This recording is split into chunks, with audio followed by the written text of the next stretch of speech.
하늘에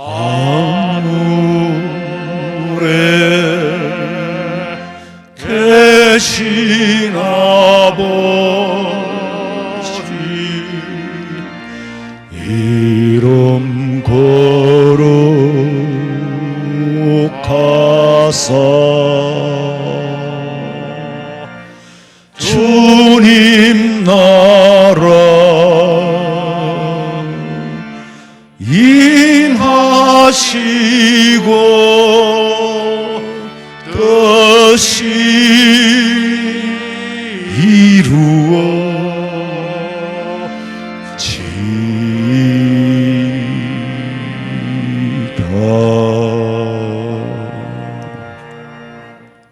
내 영혼아, 네가 어찌하여 낙심하며 어찌하여 내 속에서 불안해하는가?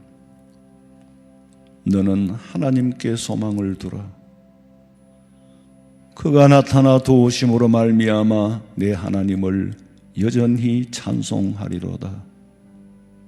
하나님 아버지, 은혜 가운데 오늘도 여전히 찬양하고 예배할 수 있는 은혜 주신 것을 감사합니다. 지은 죄를 보혈의 피로 정하게 씻으시고 정한 마음으로 하나님 앞에 예배할 수 있도록 성령께서 임재하시고 인도하여 주시며 영안의 눈이 뜨여서 사리를 분별할 수 있게 하시고 때를 분별할 수 있게 하시고 성령의 음성을 듣고 갈 길을 알게 하시고 깨달음이 있게 하시며 성령으로 말하게 하시고 성령으로 듣게 하시고 하나님과 교제 속에 참된 예배가 되기를 원하오니 아버지 받아 연락하여 주시옵소서. 이 땅에 틀림없이 다시 오실 예수님의 이름으로 기도하옵나이다. 아멘.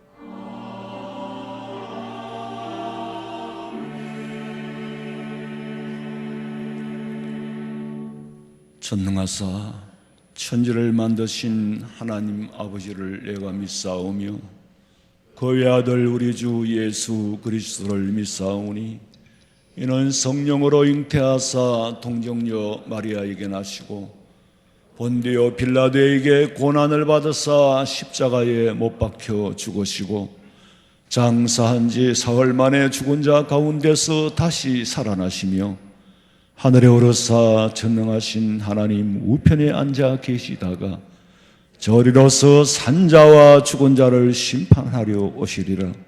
성령을 믿사오며 거룩한 공회와 성도가 서로 교통하는 것과 죄를 사하여 주시는 것과 몸이 다시 사는 것과 영원히 사는 것을 믿사옵나이다.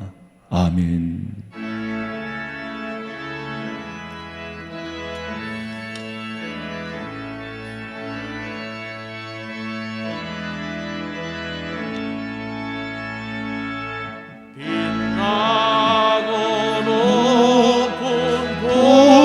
보좌와 그 위에 앉으신 주 예수 얼굴 영광이 해같이 빛나네. 해같이 빛나네. 나 이제 생명 있음은 주님의 은혜요. 저 사망 권세 이기니 큰 기쁨 넘치네 큰 기쁨 넘치네 아멘.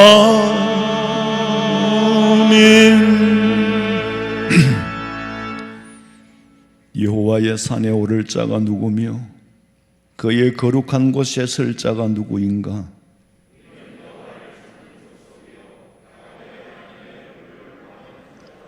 문들아 너희 머리를 들지어다 영원한 문들아 들릴지어다 영광의 왕이 들어가시리로다.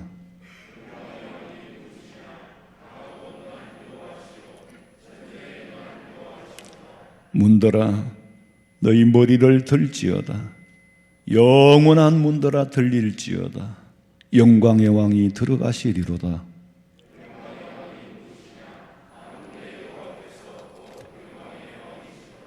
아멘.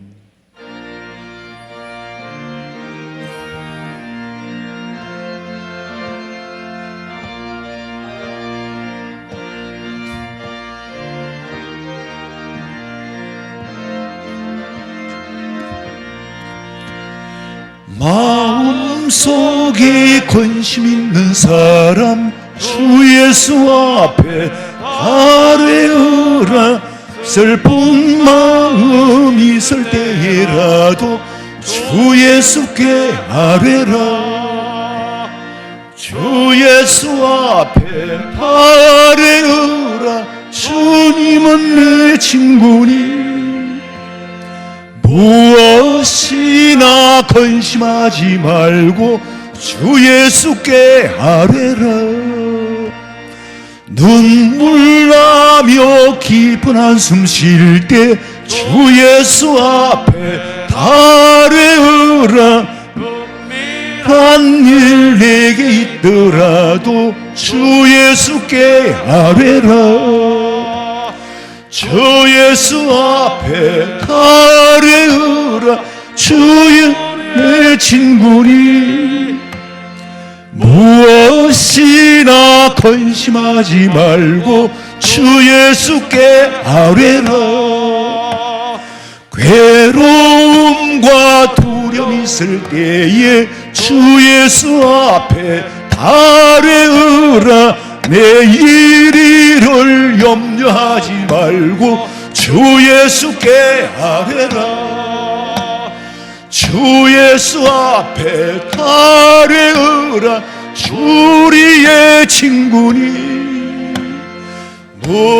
무엇이나 근심하지 말고 주 예수께 아뢰라. 죽음 앞에 겁을 내는 자여 주 예수 앞에 아뢰어라. 하늘나라 바라보는 자여 주 예수께 아뢰라. 주 예수 앞에 아뢰어라. 주리의 친구니 무엇이나 근심하지 말고 주 예수께 아뢰라.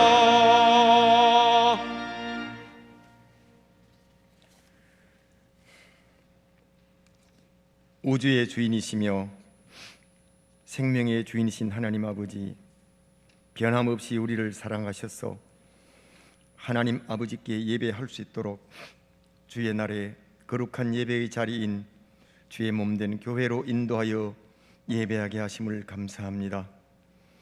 만연된 코로나 가운데서도 하나님께 예배할 수 있는 환경을 주신 은혜에 감사합니다. 하나님께서 우리를 죄를 사하시고 우리를 의롭다 하셨지만 아직도 우리는 아버지 앞에 죄인이라고 고백할 수밖에 없습니다. 이렇게 살아온 저희들을 돌아보면 세상 가운데 살면서 서로 사랑하라, 서로 사랑하며 살라 하신 대로 살지 못했고, 하나님께 소망을 두고 상 주시는 하나님을 바라보며 살려 했으나 세상의 소망을 끊지 못한 채 욕심과 정욕과 미움과 다툼, 시기와 질투로 얼룩진 모습으로 살았기에 매일매일의 죄를 A4 용지에 빽빽히 기록한다면 몇 장씩 적어도 부족할 죄를 생각하면 하나님 앞에 설 수도 없는 죄인이기에 이 시간 아버지께 회개하오니 용서하여 주시옵소서. 우리 화원 성명교회를 기억해 주시고 사랑하시며 은혜 아래 품어주신 하나님 아버지, 우리 교회를 27년 동안 하나님의 사랑을 누리며 은혜 안에 영혼 구원의 사명을 감당하며 하나님의 나라를 증거하며 어두운 세상에 빛이 되게 하시며 썩어져가는 세상에서 소금으로 사용되는 교회 되게 하신 하나님 아버지께 감사합니다. 초대교회로 돌아가야 함을 알게 하시사 세우신 목사님을 중심으로 말씀이 인도하심을 따라 일하는 교회가 되게 하시며 성도들에게 성령의 충만함을 주셔서 믿음의 담력을 얻는 교회 되게 하시며 다시 오실 예수님을 맞이할 믿음을 주셔서 성경적인 교회로 세워 주시옵소서. 오늘도 주의 말씀을 증거하실 우리 목사님을 하나님의 권능의 손으로 인도하셔서 생명의 말씀을 증거하기에 부족함이 없게 하시며 성령의 충만함으로 함께하여 주시옵소서. 하나님의 말씀을 사모하는 주의 자녀들에게 말씀을 들을 귀를 열어주셔서 송이 꿀보다 더 달고 맛있는 말씀이 되게 하시며 하나님의 뜻을 깨달아 삶 속에서 하나님의 영광을 나타내며 하나님의 기쁨이 되는 성도가 되게 하옵소서. 또한 하나님의 전에서 말씀으로 양육받으며 자라가는 하나님의 선물인 우리의 자녀들에게 지혜와 성령 충만한 믿음으로 자라게 하셔서 신앙의 역군이요 하나님의 나라와 주의 교회에 기둥같이 쓰임받을 하나님의 용사가 되게 하옵소서. 우리나라 대한민국을 사랑하셔서 이 민족을 택하여 주시고 수많은 믿음의 선배들의 신앙 고백 아래 신앙적으로, 경제적으로, 지식적으로 세계 속에 우뚝 세워주시고 선교의 거룩한 사명까지 감당하게 하신 은혜를 감사합니다. 우리 민족과 우리나라를 붙잡아 주셔서 자유민주주의가 정착되게 하시며 또한 한국 교회가 하나님의 뜻을 바르게 지켜갈 수 있도록 교회의 타락과 세속화를 막아주시며 하나님의 사랑받는 한국 교회가 되게 하여 주옵소서. 선교의 사명을 가슴에 안고 지구촌 구석구석에서 하나님의 나라가 확장되도록 몸바쳐 일하는 파송된 선교사들과 함께 하시고 영광을 받으시옵소서. 우리의 찬양을 받으시기 합당하시며 찬양을 기뻐 받으신 하나님 아버지 앞에 찬양 드릴 사로운 찬양대의 믿음의 찬양을 받아 주시옵소서. 기쁘고 참된 평화가 있는 곳으로 우리를 인도하시려고 다시 오실 예수님 이름으로 기도합니다. 아멘.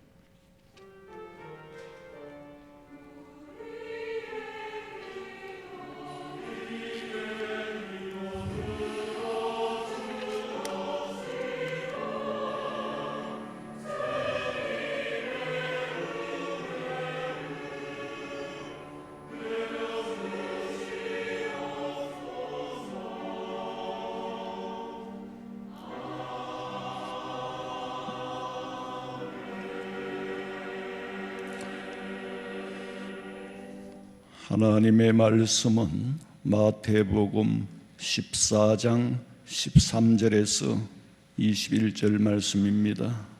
마태복음 14장 13절에서 21절입니다. 예수께서 들으시고 배를 타고 떠나사 따로 빈 들에 가시니 무리가 듣고 여러 고을로부터 걸어서 따라간지라. 예수께서 나오사 큰 무리를 보시고 불쌍히 여기사 그 중에 있는 병자를 고쳐주시니라. 저녁이 되매 제자들이 나와 이르되 이곳은 빈들이요 때도 이미 저물었으니 무리를 보내어 마을에 들어가 먹을 것을 사 먹게 하소서. 예수께서 이르시되 갈 것 없다. 너희가 먹을 것을 주라. 제자들이 이르되 여기 우리에게 있는 것은 떡 5개와 물고기 2마리 뿐이니이다. 이러시되 그것을 내게 가져오라 하시고 무리를 명하여 잔디 위에 앉히시고 떡 5개와 물고기 2마리를 가지사 하늘을 우러러 축사하시고 떡을 떼어 제자들에게 주시매 제자들이 무리에게 주니 다 배불리 먹고 남은 조각을 12바구니에 차게 거두었으며 먹은 사람은 여자와 어린이 외에 5,000명이나 되었더라. 아멘. 준비하신 예물 드리겠습니다.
기도드리겠습니다. 하나님 아버지, 감사합니다. 우리에게 주어진 일상이지만은 일상이 아니라 순간순간이 감사합니다. 우리의 진심을 받아주시고 마음으로 드린 예물 받아주시고 보물이 있는 곳에 마음이 있다고 했는데 땅에 속하여 살지만은 하나님의 나라에 장래에 장차 가서 살 나라를 준비하는 우리 성도들, 믿음과 물질 생활과 건강과 말씀의 터 위에서 든든히 서가기를 원하는 그 모든 것 하나님께서 지키시고 보호하시고 오늘 드린 예물도 하나님이 일일이 기억하시고 때를 따라 구석구석이 은혜의 단비를 허락하여 물질로 인하여 고통받지 않도록 채워 풍성하게 허락하여 주시옵소서. 진심으로 드릴 수 있어서 감사하옵고 다시 오실 예수님의 이름으로 기도하옵나이다. 아멘. 광고 시간입니다. 주보 13면을 참고하시기 바랍니다. 다음 주일은 성례 주일입니다. 기도로 준비하시고 돌아오는 토요일 24일 오후 3시까지 문답하실 분은 준비해서 3층 유년부실로 와서 등록하시기 바랍니다. 다음 주일 오후 예배는 찬양대 헌신 예배로 드립니다. 그리고 우리 교회 오전 교회 주차장이 많이 협소합니다. 1부, 2부 2부 예배 찬양대가 2번 연습을 하기 때문에 차가 예배를 마치고도 미처 빠져나가질 못합니다. 그러니까 좀 일찍 와서 준비하고 좌우간 여러 가지 섞여 있어요. 그러니까 한 2, 3분만 걸으면은 적당한 공간에 될 수 있는 여유가 그래도 우리 주변에는 있으니까 또 먼저 된 오래된 우리 성도들은 새로 오신 분들이 주차에 부담을 느끼지 않도록 그렇게 협조해 주시면 고맙겠습니다. 추보 제본 원하신 분, 주문하신 분 사무실에 와서 찾아가시고 입원 환자나 곤입대하는 우리 청년들 위해서 기도해 주시기 바랍니다. 성가대 찬양 드리겠습니다.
코로나 때문에 1년 넘게 마스크를 쓰고 다니니까 성도들 얼굴 다 잊어버리겠어요.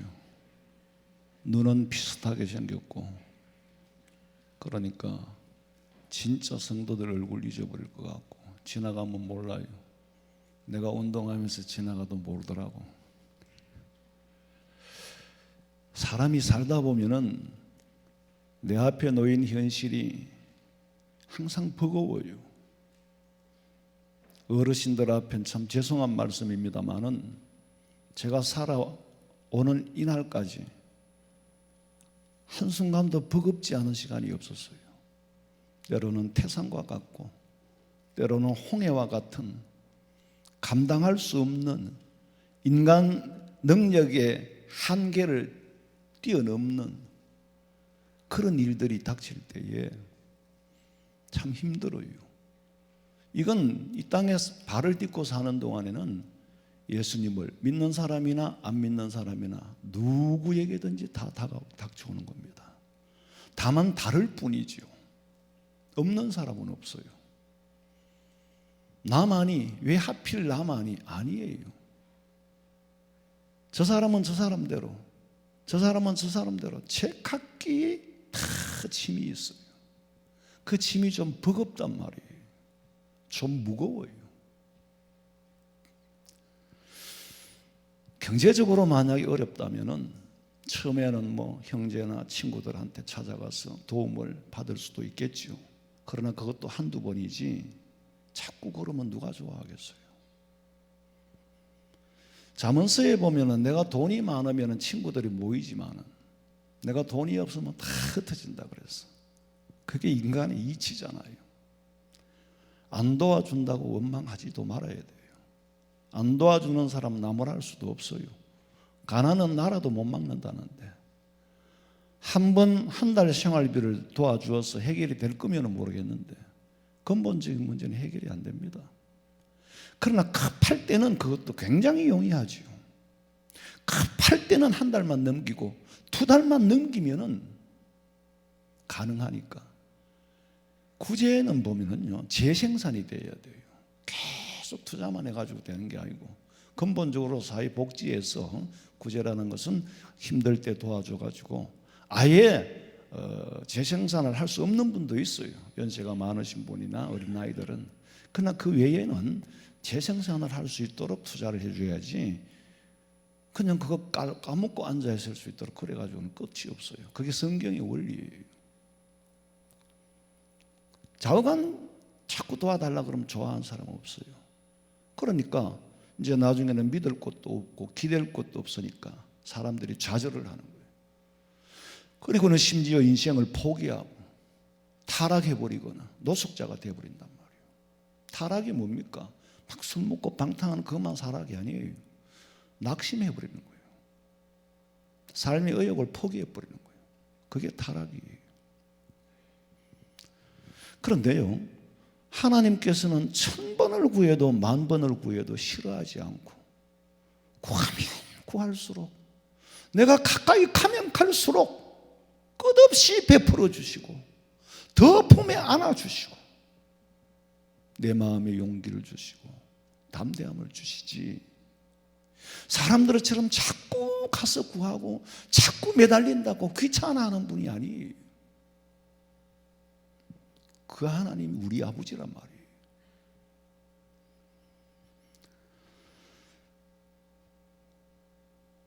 이 은혜를 체험한 사람들은 절대로 낙심하거나 좌절하거나 포기하지는 않습니다.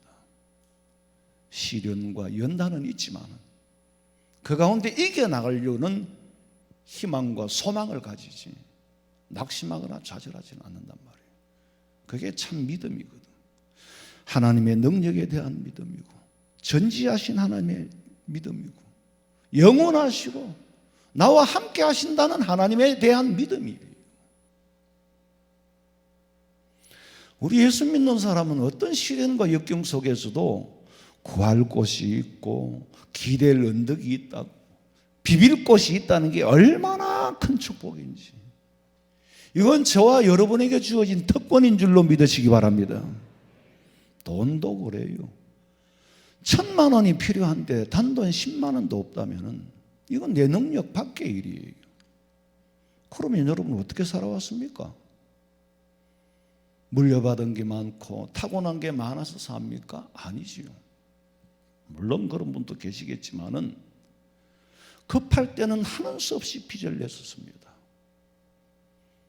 저도 교육전도사로부터 시작해서 계속 돈을 빌려 썼어요. 빌려 쓰고 근데 참 갚을 능력이 없어서 부득불 빌려야 하는, 빚을 내야 하는 그 심정은, 그 두렵고 불안한 것은 체험해보지 않은 사람들은 모를 거예요.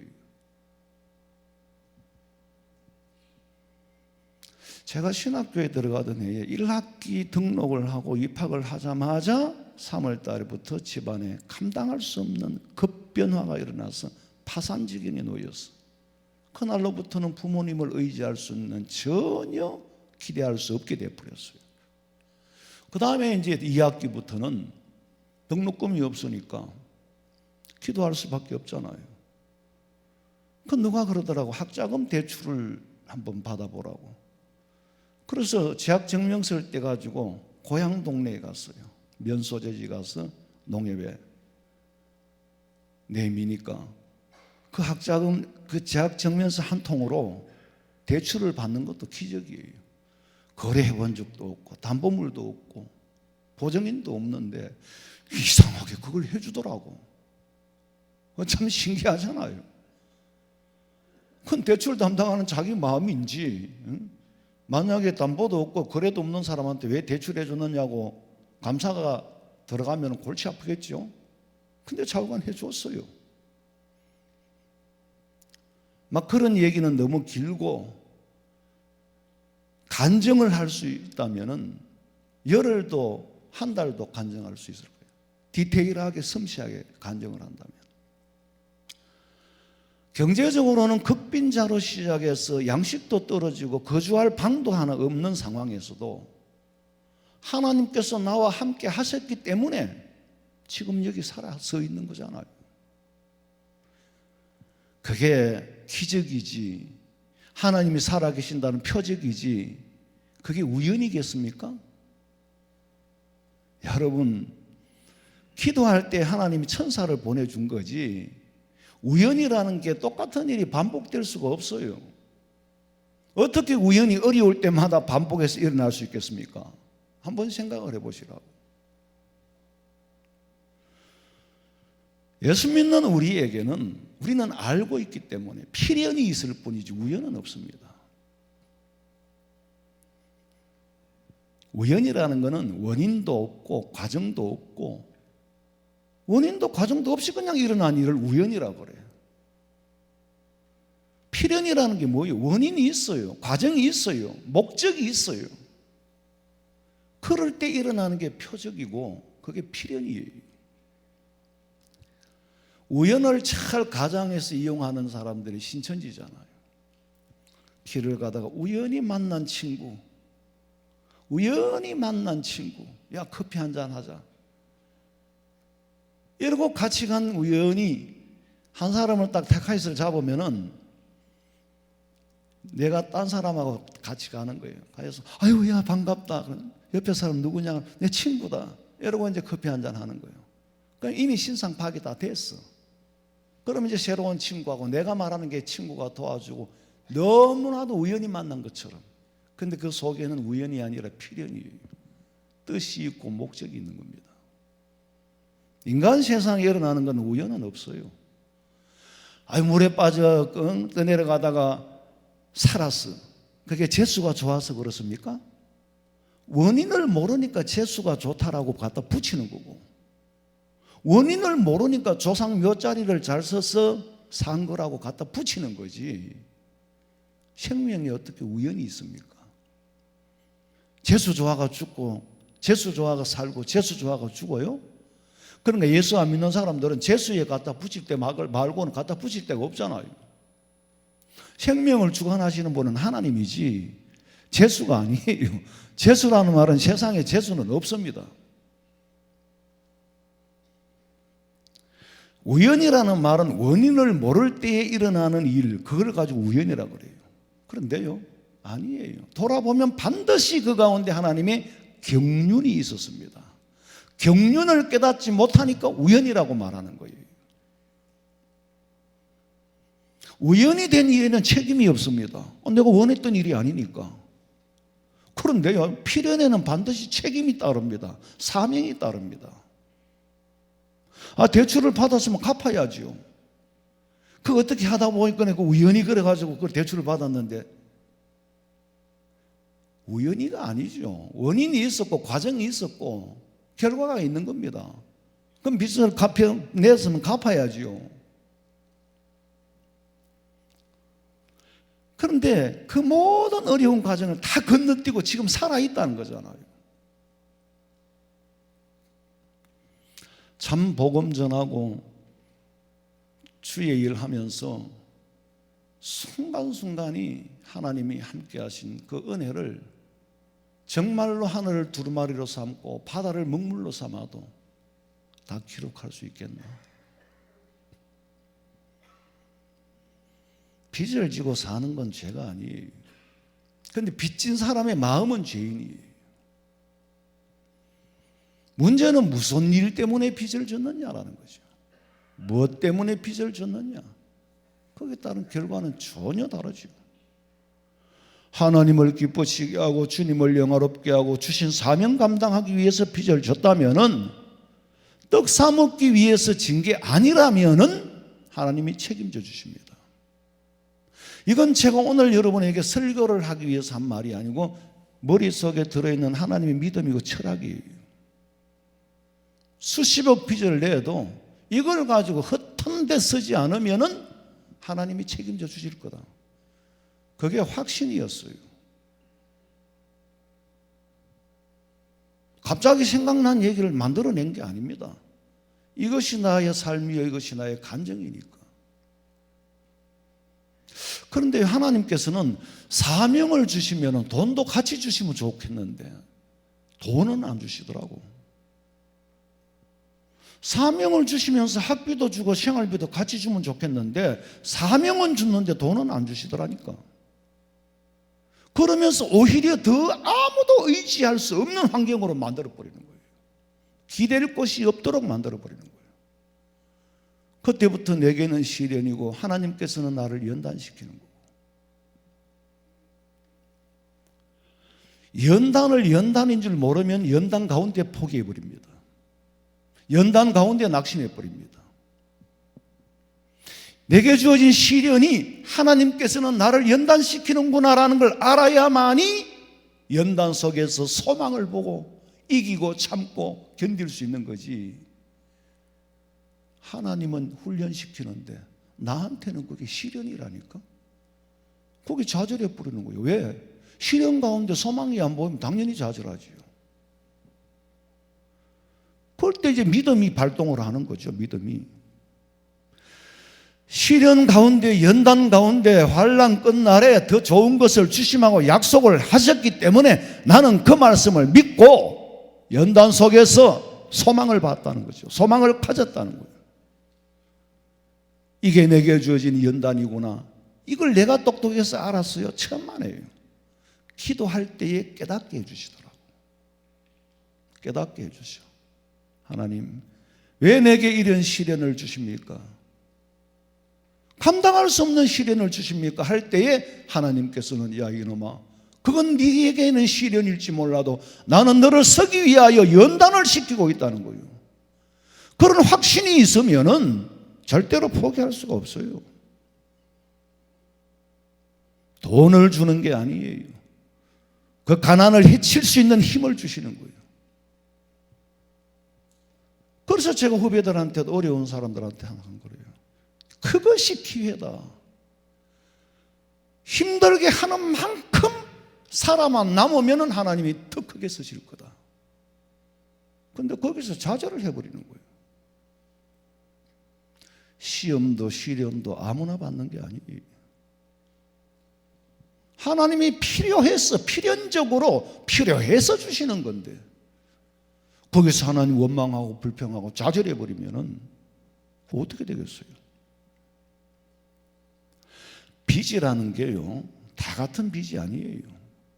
빚진 이유에 따라서 그 빚이 생명의 길로 인도하는가 하면은 빚 때문에 생을 마감하는 사람도 있습니다.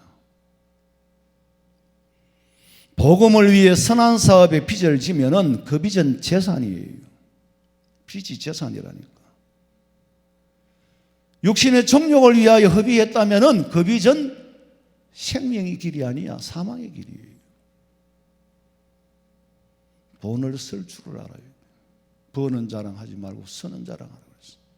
바람직하게 쓸 줄 알 때 빚을 내도 바람직하게 쓰면은 하나님이 함께 하시고 해결해 주십니다. 왜 하나님이 내 빚내가 살도록 합니까? 미리 돈 주시지. 야 이놈아, 너 미리 주면은 값을 해가지고 인간이 안 될 것 같으니까. 그건 네 빚내가 쓰는 건 내가 다 갚아줬잖아.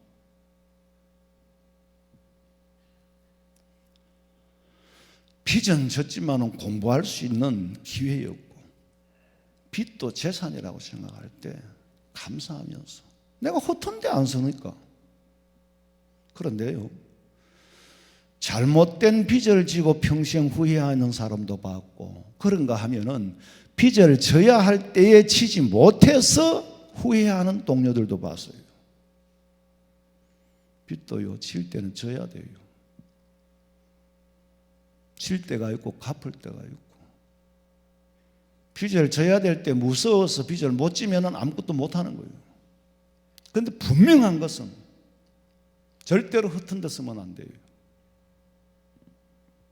빚내가 투기를 해요? 그건 정말 불로소득을 원하는 거죠. 어떤 분들은 그래, 왜 내가 빚 져야 될 때 빚을 지지 못했느냐. 내가 그랬어. 빚도 아무나 지는 게 아니다. 훈련을 받아야 된다. 나는 어릴 때부터 가난한 농부의 아들로 태어나가지고 맨날 천냥 차용증 써주는 거는 형들은 다 초등학교 졸업하고 학교 가버리고 나가버리고 달력 뒤에는 다 빚장 부고 차용금증서 일금 얼마, 상기금액은 언제까지 갚되, 이자는 몇 프로 하고, 채권자 누구, 채무자는 그냥 줄줄줄 외웠었어요. 빚도 훈련이 돼 있어야지. 빚도 익숙해져야 빚을 구분 안 내지. 빚이 두려워가지고 해야 될 일을 못했다는 거죠. 돌아보니까 내게 믿음이 없었더라고 후회를 해요. 한탄을 하는 사람도 왔어요.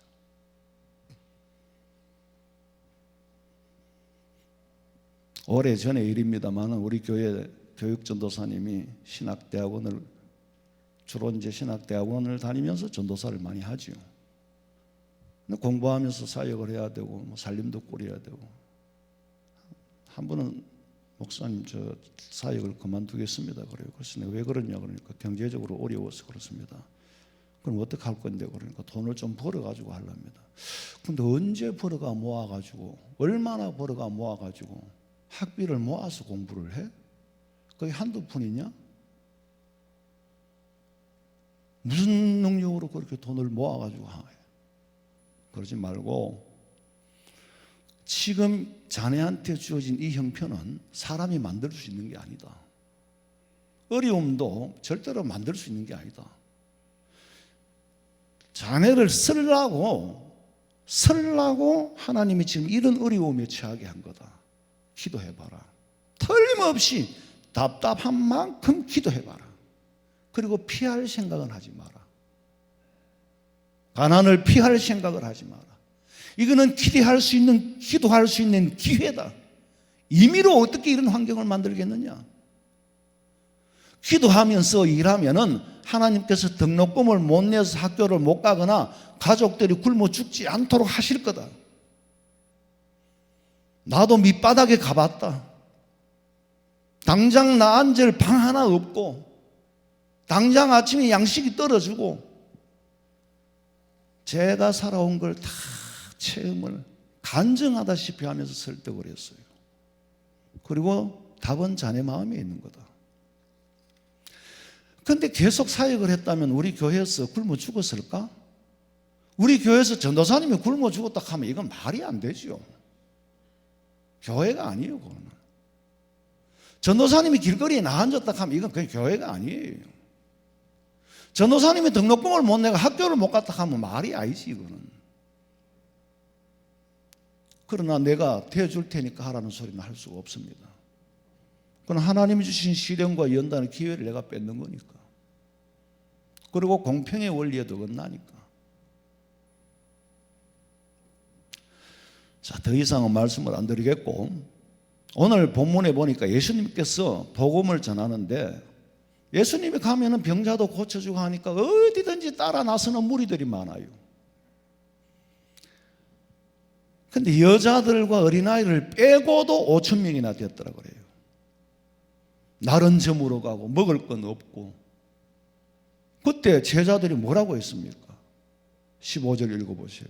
저녁이 되매 제자들이 나와 이르되 이곳은 빈들이요 때도 이미 저물었으니 무리를 보내어 마을에 들어가 먹을 것을 사 먹게 하소서. 얼른 보면은 제가 늘 어릴 때 이 얘기를 들으면서 그랬어요. 다 아는 얘기잖아요. 아, 동네 들어가서 먹을 것을 사올까요? 근데 사올까요가 아니고 by themselves some food라고 그랬어. 스스로 뭐 해결하고 오게 해달라고. 예수님, 우리 많은 무리들을 우리가 감당을 못하니까 제각기 알아서 동네에 들어가서 밥 사 먹고 스스로 문제를 스스로 해결하고 그렇게 하라고 예수님이 지시를 하세요. 사올까 말까요가 아니라니까. 그때 예수님 하시는 말씀이 그럴 수는 없다. 내 말씀을 사모하는 자들에게 어떻게 굶길 수 있냐? 갈 것도 없고 니들이 먹을 걸 주어라. 먹을 것을 갖다 주어라 그랬어. 그랬더니 제자들이 뭐라고 그랬어요? 여기 우리에게 있는 것은 떡 5개하고 물고기 2마리밖에 없습니다. 그런데 뭘 주라는 말입니까? 이건 반문이에요. 여기까지가 인간 현실의 한계고 이건 또한 현실이에요. 이런 현실 앞에서 예수님이 눈앞에 일어났는데 예수님께서 이 현실을 해결하지 못한다면 예수님이 아니죠. 나 같으면 두려워했을 거예요. 이걸 어떻게 감당하지? 예수님은 주라고 하면 순종만 하면 돼. 예수님이 알아서 할 일이지. 제자들은요, 답답할 거 아무것도 없어요. 위에 한 분만 더 계시면은 나는 부목사였으면 좋겠어요. 내 위에는 하나님이 계시지만 하나님하고 나하고 거리가 좀 먼 것 같고, 일단 현장에서 책임은 내가 져야 되니까 짐이 너무 무거워요. 너무 버거워요. 내가 지난주에 어디 이웃교회 순서가 있어서 갔다 왔는데 오면서 참 홀가분한 느낌이 들더라고. 말씀을 전하면서도 그렇고 성도들 숫자가 얼마 안 되니까 아주 가족적인 분위기고, 그래서 내가 그동안에 참 짐이 무거웠었구나. 어느 정도 같으면 얼마나 가족적이고 재미가 있겠노. 전 지금도 토요일 날은 거의 잠을 못 자요. 약을 먹어도 나도 모르게 짐이 되고 긴장이 되니까. 매번 하는 일이라 천만에요. 한번 매번 한번 해보세요. 갈수록 짐이 무거워요. 하나님이 함께 하시자면 절대로 할 수 없는 일입니다. 설교가 강단에서 그렇게 쉽게 나와요? 참.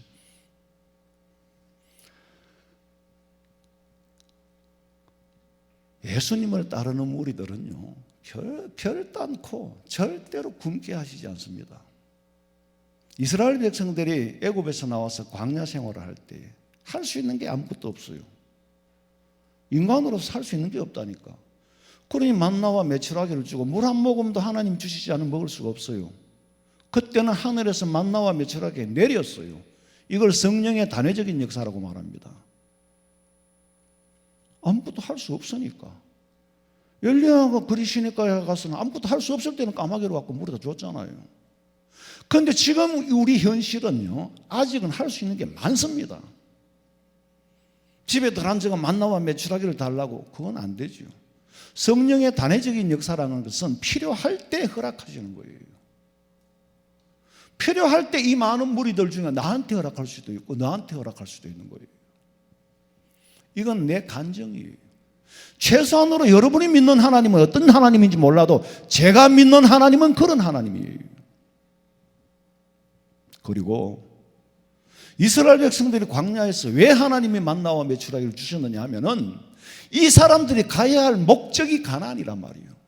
가나안으로 가려고 하는 사람을 광야에서 굶어 죽게 할 수는 없잖아요. 그 어려운 형편을 수용을 못하고 원망하다가 엎드려 죽은 사람은 있어도 굶어 죽은 사람은 한 사람도 없어요. 옷이 없어 벗어 죽은 사람도 한 사람도 없어요. 여러분, 우리는 가나안 땅의 목적을 두고 살잖아요. 천성을 향하여 다름질하고 살아가는 우리에게 굶어 죽도록 하시겠습니까? 무슨 일을 만나든지 하나님이 인도하십니다. 마태복음 6장 26절 읽어봐요. 공중의 새를 보라. 심지도 않고 거두지도 않고 창고에 모아들이지도 아니하되 너희 하늘 아버지께서 기르시나니 너희는 이것들보다 귀하지 아니하냐. 40년 동안 이미 내가 네 조상들한테 주었던 거다. 물고기 2마리, 보리떡 5개 가져와. 그리고 19절 읽어봐요. 무리를 명하여 잔디 위에 앉히시고 떡 5개와 물고기 2마리를 가지사 하늘을 우러러 축사하시고 떡을 떼어 제자들에게 주시매 제자들이 무리에게 주니 다 배불리 먹고 남은 조각을 12바구니에 차게 거두었으며 먹은 사람은 여자와 어린이 외에 5,000명이나 되었더라. 먹고도 남은 게 12바구니야. 제자들이 한 바구니씩 들고 가겠지. 이 얘기는 주일학교 때부터 들었던 못이 박히도록 들었던 문제예요. 그런데 문제는 한 번도 나와 상관없는 이 얘기로만 들었기 때문에 이 말씀이 내 삶에 적용이 안 되는 거예요. 내게는 생명의 양식이 안 됐다는 거죠. 그걸 만들어야 돼요. 성경에 기록된 말씀은 단 한마디도 나와 상관없는 말씀은 하시지 않습니다.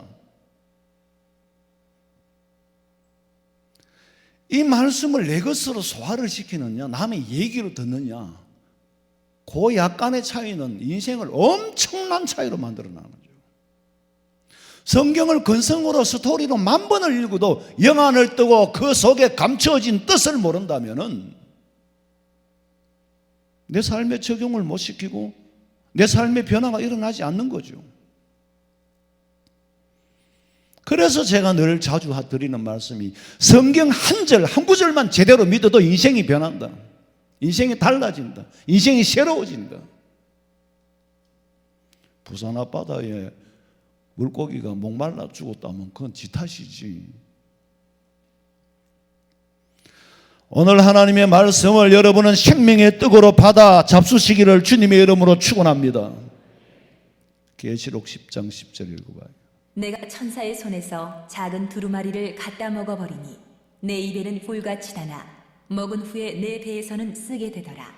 아니 먹을 때는 꿀같이 입에는 단데 예? 영적인 세계가 열린 거예요.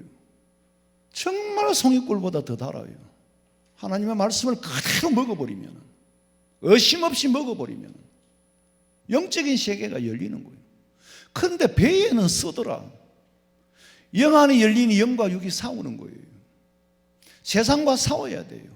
진리와 비진리와 싸워야 돼요. 입에는 잠시 넘어갔지만 배에서는 소화가 돼야 돼요. 갈등이 생긴다는 거죠.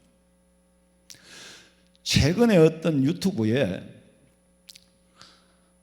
어느 교회에서 예배 중에 장로님이 기도를 하시는데 종교다원주의에 대해서 WCC지요. WCC나 종교다원주의 같은 말이에요. 그 종교다원주의는 뭐냐 하면은 예수님이 십자가에 피 흘려 돌아가시지 않아도 내가 산신령을 믿어도 구원받고 집신령을 믿어도 구원받고 오만 곳에 다 구원이 있다라고 말하는 게 종교다원주의예요. 그거를 누가 하고 있느냐면 WCC 세계교회협의회라는 데가 하고 있어요. 세계교회협의회가 아닙니다. 사실은 잡동사의 협의회죠. 그래서 장로님이 기도를 하면서 하나님 아버지 종교다원주의를 물리쳐 주시고 WCC가 잘못된 것을 지적을 하면서 하나님 앞에 기도를 했어요. 근데 예배를 마치고 난 다음에 목사님이 부른 거예요. 장로님을 불러서 엄청 꾸중을 했는 거예요. 왜 WCC 종교다원주의를 두고 그렇게 기도를 하느냐. 그 말을 듣고 장로님은 조용히 사임을 하고 다른 교회를 떠났어요. 설마 이게 사실이 아니길 나는 바라고 믿고 싶은데, 이게 사실이라면 누가 잘못한 겁니까? 예수님을 믿는 목사라면은 어떻게 그런 말을 할 수가 있겠어요? 그건 목사가 아니지요. 생각을 해보세요. 그 오만 잡동사에 다 구원이 있다라고 WCC를 그 존재 자체를 인정하는 건 잘못된 거예요. 그 들었다고 다는 아니지만은 교회는 거기 들 수가 없습니다. 왜냐하면 그 주체는 모든 종교에 다 구원이 있다라고 말하는데 교회는 거기 못 든다니까. 절에는 들고 뭐는 들 수 있어도 교회는 거기 들 수가 없어요. 그 WCC의 주체가 로마 교황청이잖아요. 사도 요한은 두루마리를 말씀을 그대로 먹었어요. 근데 지금 종말의 시대의 성도들은 말씀을 스스로 분별하고 스스로 구별할 수 있는 안목이 없으면은 그야말로 쑥물을 먹으면서도 쑥물을 먹는 줄을 모르고 있어요. 그 장로님은 눈이 띄있지. 떠였으니까 그렇게 기도를 한 거예요. 그런데 목사가 그는 조용히 헤어질 수밖에 없습니다. 그건 뭐 싸워서 될 일도 아니고 절이 싫으면 중이 떠나는 거지. 내 영혼의 구원을 위해서는 어쩔 수가 없죠. 세상에 요새는요, 이 목사가 참 베리베리 희한한 사람들이 다 목사가 돼가. 나도 희한한 사람 중에 하나지만은 제가 늘 말씀드리잖아요. 아니다 싶으면은 살 길을 찾아야 돼요. 그거는 여러분이 분별해야 되지. 이제 내가 더 이상 할 수는 없습니다. 참 그리스도인은 하나님의 말씀 안에 들어가야 돼요. 구원의 길은 오직 예수밖에 없다고 고백하는 것이 참 크리스찬이에요. 그게 그리스도에게 속한 사람이에요. 아니 다른 데도 구원이 있으면 우리 집 앞에는 뭐고 요새 그 진천교회 앞에 그 방구 하나 만들어 놨더라. 그거 가서 절 한번 하고 뭐 그러면 되지. 뭐 때문에 교회 가나? 성도의 체험이라는 것은 말씀 안에서 일어나고 기도하는 자가 체험할 수 있어요. 시시껍질한 거는요, 사탄도 다 해요. 범사에는 때가 있고 시가 있고 우선순위가 있는데, 제가 체험한 하나님께서는 미리 가불해 주시는 분이 아니더라고. 돈을 미리 가불해 주는 분이 아니에요. 시련과 연단을 주시지 돈은 안 주시더라고. 그리고 장래에 네가 열심히 하면은 앞으로 어떤 네 길이 서치라이트로 장래를 보여주는 분도 아니에요. 제가 체험한 분은 그래요. 여러분은 어떻게 개개인이 물론 개인차가 있겠죠. 저 같은 사람한테는 덜 까불이기 때문에 미리 장래를 보여주질 않습니다. 저 같은 사람한테는 돈 주면은 덜 까불이기 때문에 절대로 돈도 안 줘요. 이상하게. 그 물질에 별로 이런 그거는 복이 없는 것 같아요. 기대를 안 하는데. 그거 다 내 탓이에요. 돈 주면 덜 까불이서 안 되는 거예요. 그렇지만은 나의 갈 길 다가도록 예수 인도하시니 너의 사랑 어찌 건지 말로 할 수 없도다. 성령 감화 받은 영혼 하늘 날아갈 때에 영영보를 나의 찬송 예수 인도하셨네. 영영보를 나의 찬송 예수 인도하셨네. 찬송 한 번만 불러도 힘이 생기는 거예요. 나의 갈 길 다가도록 예수 인도하시니. 하나님께서는 그저 등불 들고 한 걸음 가면 3m가 보이고 또 저기 가면 3m가 보이고 그런데요, 그 3m의 간격도 때로는 험산줄령이었고 때로는 가시밭길이었어요. 한 번도 30m를 보여준 적도 없어. 가는 길은 항상 꼬불꼬불한 길이었고 3m 간격이 너무나도 가시밭길이었고 때로는 험산줄령이었고 때로는 태산이었지만은 여기까지 인도하신 임마누엘의 하나님, 에베네셀의 하나님을 믿으시기를 주님의 이름으로 축원합니다. 여러분, 우리는요 때로는 건강도 내 능력 밖 한계 밖에서 내가 감당할 수 없을 때가 있어요. 반드시 하나님의 도움이 필요합니다. 고린도전서 10장 13절을 읽어요. 사람이 감당할 시험 밖에는 너희가 당한 것이 없나니 오직 하나님은 미쁘사 너희가 감당하지 못할 시험 당함을 허락하지 아니하시고 시험 당할 즈음에 또한 피할 길을 내사 너희로 능히 감당하게 하시느니라. 무풍지대에는 발전이 없습니다. 반드시 시험을 주신다. 그런데 감당할 수 없는 시험은 주시지 않는다. 무풍지대는 발전이 없다니까. 환란이 있고 바람이 불어야, 거기서 자라야 서임새가 있는 거목이 될 수 있지. 왜 이런 시험을 주느냐? 야고보서 1장 3절에 보니까 이는 너희 믿음에 시련이 인내를 만들어내는 줄을 너희가 알미라. 반드시 사람의 용량을 키우려면 인내가 필요해요. 인내하는 만큼이 용량이거든요. 참는 만큼이 그 사람의 정신 용량이에요. 반드시 필요해요. 그래서 고난도 필요해요. 시편 119편 67절에 고난 당하기 전에는 내가 그릇 행하였으나 엉뚱한 길로 갔는데 인자는 주의 말씀을 지키나이다. 71절에 보낼 때 고난 당하는 것이 내게 유익이라. 이 고난으로 말미암아 내가 주의 율례를 따르게 됐다는 것입니다. 오병이어의 기적도 심지 않은 데서 일어난 일이라면 그건 마술이지요. 그건 기적이 아니에요. 그건 허상이지 참상이 아니에요. 손으로 잡으려는 순간에 없어집니다. 마술사가 종이를 가지고 돈을 만들어서 이 진짜 돈입니까? 허상이지 참상이 아니에요.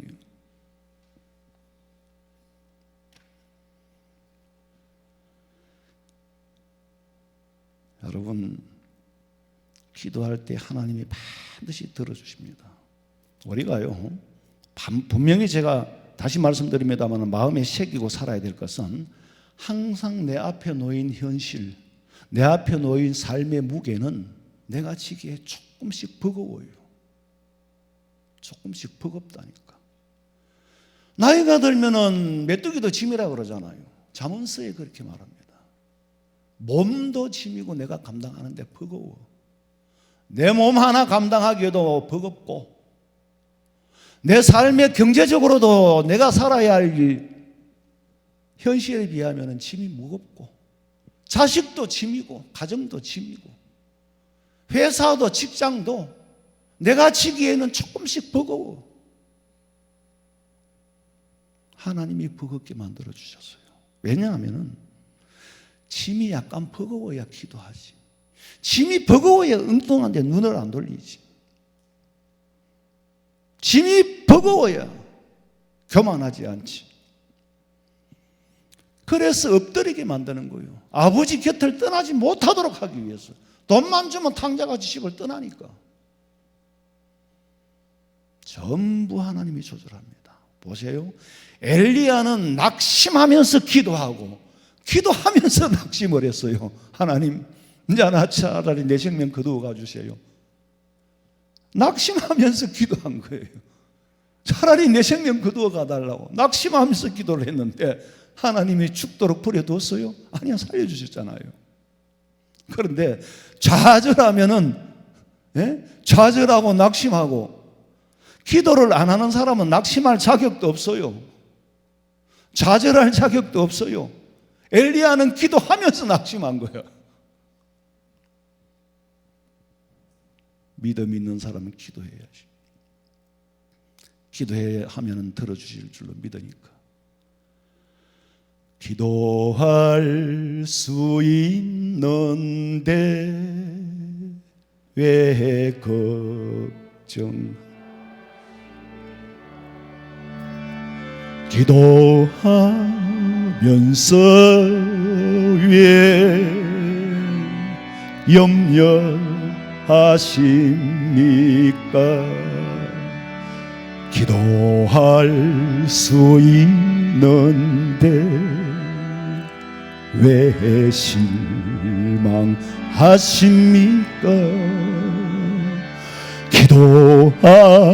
기도하면서 왜 방황하십니까? 주님 앞에 무릎 꿇고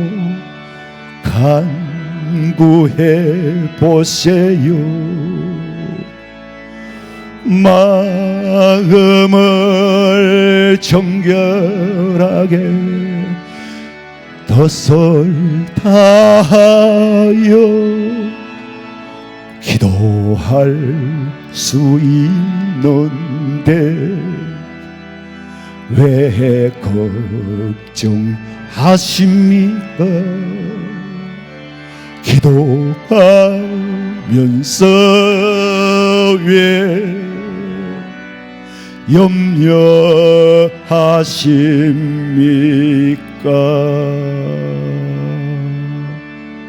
불신자들은 기도할 데가 없잖아요. 기댈 데가 없으니 낙심하지만은, 예수 믿는 우리는 기댈 곳이 있고 천번이든 만번이든 찾아가면 갈수록 더 좋아하시는 하나님이 품에 안겨주시는데 왜 낙심하고 좌절하느냐? 오늘 성경 말씀도 먹어야 할 사람의 숫자에 비하면 먹을 것은 너무 적은 것이었어.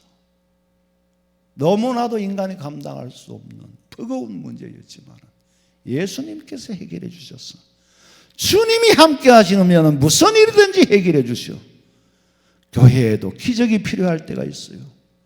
지난 날을 돌아보면 교회가 무거운 짐을 지고 있을 때, 제가 옛날에 내가 어려웠을 때에, 교회가 경제적으로도 어렵고 참 어렵다기보다 짐을 지고 있을 때에 어떤 말씀을 전했는가를 봤어요. 1996년 8월 6일 날 제가 낮예배 설교를 보니까 그때가 건축 중이었어요. 주인 낮예배 설교 원고를 보니까 우리 교회는 기적이 필요한 때입니다. 지금 기적이 필요한 때입니다. 그리고 IMF가 터졌잖아요. 필요할 때에 필요한 말씀을 주시고 그 말씀 붙잡고 기도할 때에 여기까지 온 줄로 믿으시기 바랍니다. 정축을 앞두고도 서가랴 300일 기도를 했잖아요. 기도 외에는 다른 이유가 없어요. 그리고 인간이 노력할 건 또 했지요. 여러분이 헌금을 많이 해가지고 그럼 빚 다 갚았겠지. 근데 어린아이의 주일 학생이 돼지 저금통을요 통째로 그냥 여기 올려놨어. 그게 오병이어의 기적입니다. 믿습니까? 사람으로 오신 예수님께서 기사와 표적이 필요할 때에 어떻게 해결하셨느냐? 그 떡을 들고 하늘을 우러러 축사하시고, 인간으로서 사람으로서 하나님 앞에 이걸 들고 축사하며 기도할 때에 5,000명이 넘는 수많은 무리를 먹이고 12바구니가 남았다는 거. 여러분, 오늘도 우리의 삶이 좀 버거워요. 버겁게 하나님이 만들었어요. 버거운 짐을 감당치 못하도록 쓰러지도록 두지는 않는다는 거예요. 여러분의 삶 속에 하나님이 더 잘 알고 계셔요. 전지하시지 않습니까? 전 그렇게 기도해요. 하나님은 전지하시지 않습니까? 그런 하나님이 내 삶이 버거운 줄 모르시겠어요? 알지요. 우리는 다 버거운 삶을 삽니다. 그러나 절대로 망하지 않는다는 사실을 믿으시기를 주님의 이름으로 축원합니다. 살아계신 아버지 하나님, 우리 앞에 놓인 현실은 항상 내가 짊어지기에는 버겁고 때로는 내 능력 한계의 밖에서 일어나는 일들, 태산과 같고 홍해와 같습니다.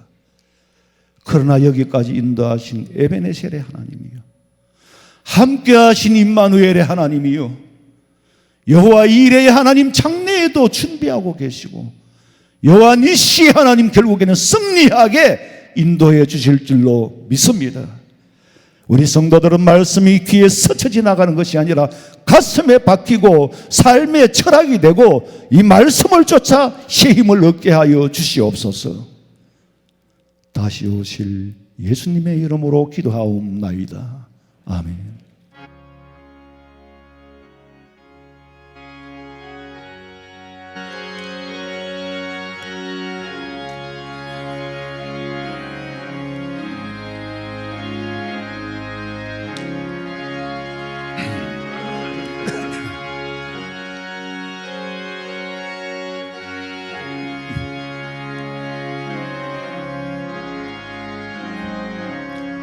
내 기도하는 그 시간 그때가 가장 즐겁다. 이 세상 근심 걱정에 얽매인 나를 부르사 내 진정소원 주 앞에 난 마치 바로 아뢰어 건불행 당해 슬플 때 나 위로받게 하시니 내 기도한 그 시간 그때가 가장 귀하다. 저 광야 같은 세상을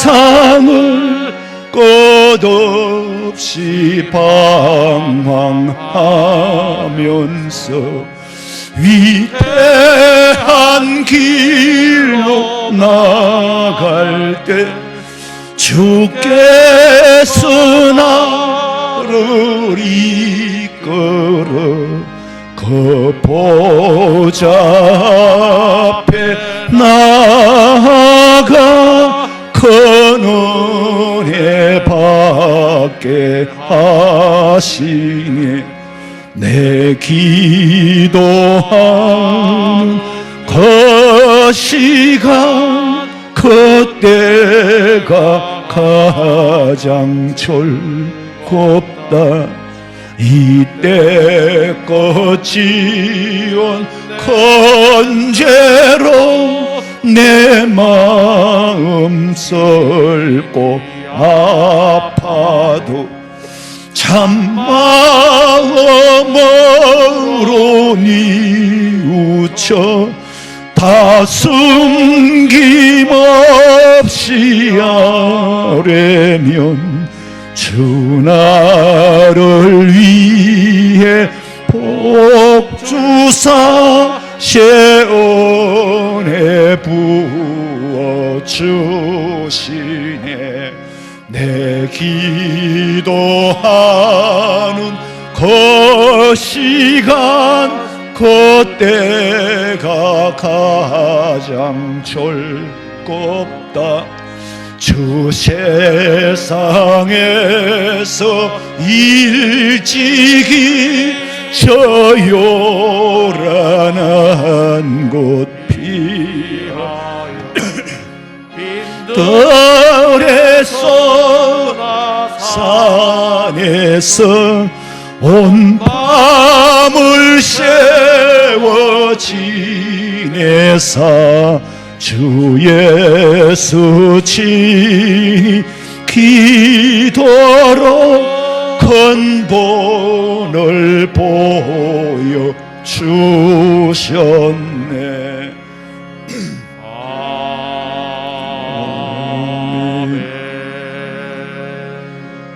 지금은 우리 주 예수 그리스도의 은혜와 하나님 우리 아버지의 그 만극하신 사랑과 성령의 위로하심과 교통하심이 주의 전에 나와 예배하고 돌아가는 사랑하는 성도들의 머리 위에 가정과 직장과 사업장과 자녀들의 앞길과 마음에 소원하는 그 모든 일들 위에 지금으로부터 영원토록 함께 있을지어다.